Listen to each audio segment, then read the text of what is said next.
provato a piazzare il blocco Burns che poi taglia, riceve proprio dal canadese. Altro grande gioco a due per la Germania. Esce Velicka a ricevere, palla schiaccia da terra per Gudaitis, scarico fuori per Lombardi che esita un attimo, poi prende la tripla e la segna per il -2. È corto, scheggia appena il primo ferro. Mitrulong in transizione, scaglia un altro tiro da fuori, altra tripla bersaglio, avanti di 10 punti sul 10-20, grande palla di La Quintana dentro per il taglio di Burns. Il blocco di Ebois che provoca il cambio difensivo, Moore riesce ad attaccare Gudaitis, riesce anche a girargli attorno, gran canestro. Burns con uno scarico un po' fantasioso, poi alla fine arriva la palla persa, recupero di Uglietti che corre dall'altra parte, parzialino di 4-0 della Gevi.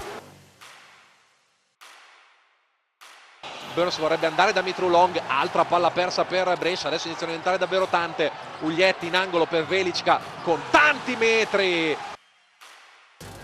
Della Valle si apre, vede il taglio di Mossa che prende il tiro dall'altezza della lunetta, sbaglia la conclusione, non sbaglia il Tapin Moore, molto alte nel primo quarto, si sono abbassate invece da lì in avanti. Marini da 3 punti, segna Pierpaolo Marini con quei 18 che gli sono valsi il massimo stagionale, accompagnati anche in quel caso da 11 rimbalzi, mentre qua il rimbalzo lo conquista Zerini. Ultimi 5 secondi nell'azione, scarico di nuovo fuori per Moss, importante, da 3 punti. Arriva a quota 10 con quel canestro il canadese di origini greche, mentre Napoli risponde di nuovo. Adesso Gabriel si apre da 3 punti.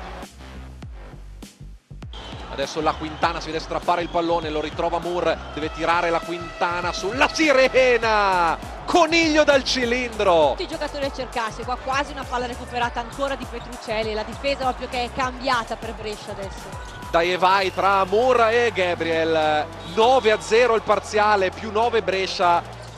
Su delle conclusioni al gioco fermo. Parks con la rovesciata, sbaglia, rimbalzo offensivo per lo stesso Parks.